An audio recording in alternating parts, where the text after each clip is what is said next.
Hello guys, ഇന്ന് ഞാനിവിടെ കപ്പപ്പുഴുക്ക് ഉണ്ടാക്കാൻ പോവുകയാണ്.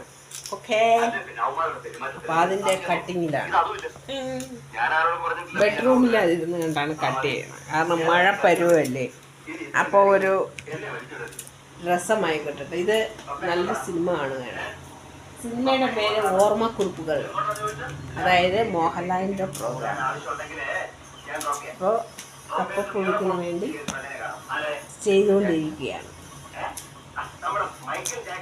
അമോണിയം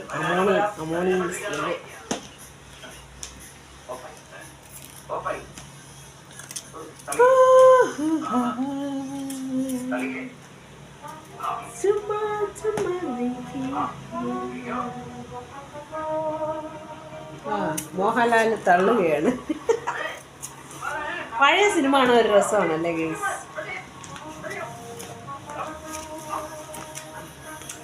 അപ്പം ഇന്ന് മത്തി വാങ്ങിക്കൊണ്ട് വെച്ചേക്കാണ്. ഇന്ന് മഴ പരുവായിട്ട് മത്തിയൊക്കെ കിട്ടാനും പാടാണ്. വീട്ടിൻ്റെ നടയിൽ കൊണ്ടുവന്ന മത്തി, കപ്പപ്പുഴുക്ക്, മത്തി ഫ്രൈ, മത്തി മുളകിട്ട് വെച്ചത്, ഇത്രയും വെക്കാനാണ് പരിപാടി.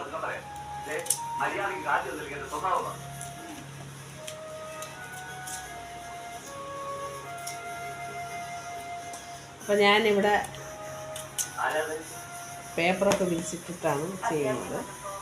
കടക്കാരൻ പറഞ്ഞ് നല്ല മരച്ചിനിയാണ്, കപ്പയാണ്, നല്ല വേകുന്നതാണെന്നാണ് പറഞ്ഞത്. നമുക്ക് നോക്കാം.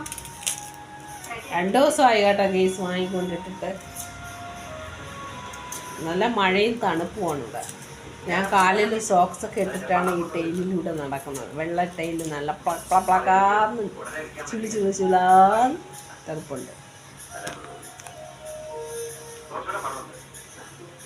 ഓക്കേ, അപ്പം നമുക്കിത് ഉണ്ടാക്കുന്ന സമയത്ത് കാണിക്കാം.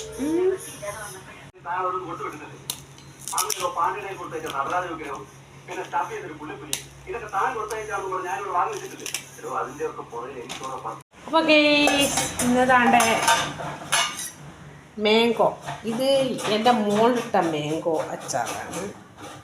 ഇത് എന്ത് അച്ചാറെന്ന് അവൾ പറയണ കേട്ടോ. അതായത് ഗുജറാത്തി അച്ചാറ് അങ്ങനെ എന്തോ പറഞ്ഞിട്ടാണ് നല്ല ചൊവ്വ എണ്ണയൊക്കെ വീട്ടിയിട്ട് ഉണ്ടാക്കിയത്. എനിക്കിതൊന്നും ഇഷ്ടമല്ല. ഇത് കപ്പപ്പുഴുക്കിന് തയ്യാറായിക്കൊണ്ടിരിക്കുകയാണ്. അപ്പോൾ ഇത് അവൾ ഉണ്ടാക്കിയ അച്ചാറാണ്. പച്ചയ്ക്ക് എന്തോ ഉണ്ടാക്കിയതാണ്. എണ്ണ വീട്ടിയിട്ട് അച്ചാറൊക്കെ നമ്മളുണ്ട്. അപ്പോൾ നമ്മുടെ കപ്പ വെന്തുകൊണ്ടിരിക്കുകയാണ്.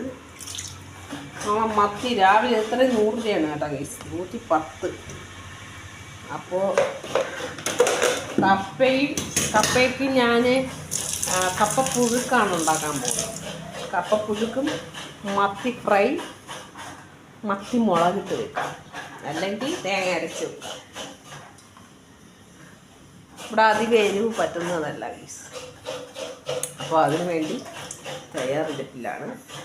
തേങ്ങ അതിന് വേണ്ടിയിട്ട് വരണ്ടിക്കൊണ്ടിരിക്കുകയാണ്. ഇവിടെയൊക്കെ മഴയുണ്ടോ ഗൈസ്? ഇവിടെ മഴ ഇപ്പം ഇത്തിരി കുറഞ്ഞിരിക്കുന്നു. ഇനി മഴ പെയ്യാൻ ചാൻസ് ഉണ്ട്.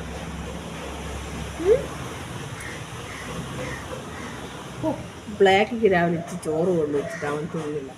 വളരെ ചെറുക്കനെ അവനിപ്പോൾ വിളിച്ച മീൻ നിൽക്കുന്നില്ല. മീനിൻ്റെ ക്ലീനിങ് വേസ്റ്റ് തിന്നാൻ വിളിച്ചാൽ ഇപ്പോൾ വരും. ക്ലീൻ ചെയ്യാം നമുക്ക്.